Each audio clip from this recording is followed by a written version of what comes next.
இந்த வீடியோவில் திருக்குறள் பற்றிய முக்கியமான 25 வினாக்கள் மற்றும் விடைகள் தரப்பட்டுள்ளன. பார்த்து தெரிஞ்சுக்கோங்க. திருக்குறளில் உள்ள மொத்த குறள்களின் எண்ணிக்கை எத்தனை? சரியான விடை 1330. திருக்குறள் முதலில் அச்சிடப்பட்ட ஆண்டு எது? சரியான விடை 1812. மூணாவது கொஸ்டின், திருக்குறளின் முதல் பெயர் என்ன? சரியான விடை முப்பால். நாலாவது கொஸ்டின், திருக்குறளில் இடம்பெறும் ஒரே விதை எது? சரியான ஆன்சர் குன்றிமணி. ஆறாவது கொஸ்டின், திருக்குறளை எழுதியவர் யார்? சரியான விடை திருவள்ளுவர். ஏழாவது கொஸ்டின், திருவள்ளுவர் பிறந்த ஆண்டு எது? சரியான விடை கிமு 31. எட்டாவது கொஸ்டின், திருக்குறளை முதலில் ஆங்கிலத்தில் மொழிபெயர்த்தவர் யார்? சரியான விடை ஜியு போப். ஒன்பதாவது கொஸ்டின், திருக்குறளில் உள்ள மொத்த இயல்களின் எண்ணிக்கை எவ்வளவு? சரியான விடை 9. திருக்குறள் டேஸ் கரத்தில் தொடங்கி டேஸ் கரத்தில் முடிகிறது?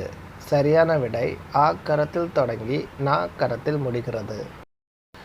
11வது கொஸ்டின், திருக்குறளில் உள்ள மொத்த எழுத்துக்களின் எண்ணிக்கை? சரியான விடை 42,194. திருக்குறளில் இடம்பெறும் மலரின் பெயர் என்ன? சரியான விடை அனிச்சம் மலர். 13வது கொஸ்டின், திருக்குறளின் மூலத்தை முதலில் அச்சிட்டவர் யார்? சரியான விடை ஞானப்பிரகாசர்.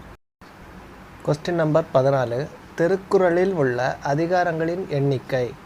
சரியான விடை 130. திருக்குறளில் பயன்படுத்தப்படாத ஒரே ஒரு உயிரெழுத்து எது? சரியான விடை ஔ. திருக்குறளின் பெருமையை போற்றி புகழும் நூல் எது? சரியான விடை திருவள்ளுவ மாலை. அணுவை துளைத்து 7 கடல் புகுந்து குறுகதரித்த குறள் என கூறியவர் யார்?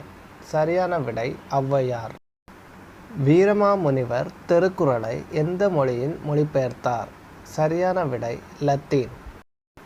திருக்குறளில் இடம்பெறாத சொல் எது? சரியான விடை தமிழ். திருக்குறளில் இடம்பெறும் ஒரே ஒரு பழம் எது? சரியான விடை நெருஞ்சி. திருக்குறள் டேஸ் வெண்பா வகையை சேர்ந்தது? சரியான விடை குறள். திருக்குறளுக்கு முதலில் உரை எழுதியவர் யார்? சரியான விடை மணக்குடவர். காலையில் எழுந்ததும் திருக்குறளை படிக்கும் மகாராணி யார்? சரியான விடை விக்டோரியா மகாராணி, இங்கிலாந்து. இதுபோல் இன்னும் இன்ட்ரெஸ்டிங்கான வீடியோஸை பார்க்க நம்ம சேனலை சப்ஸ்கிரைப் பண்ணிக்கோங்க. கூடவே லைக் பட்டனை ப்ரெஸ் பண்ணிக்கோங்க.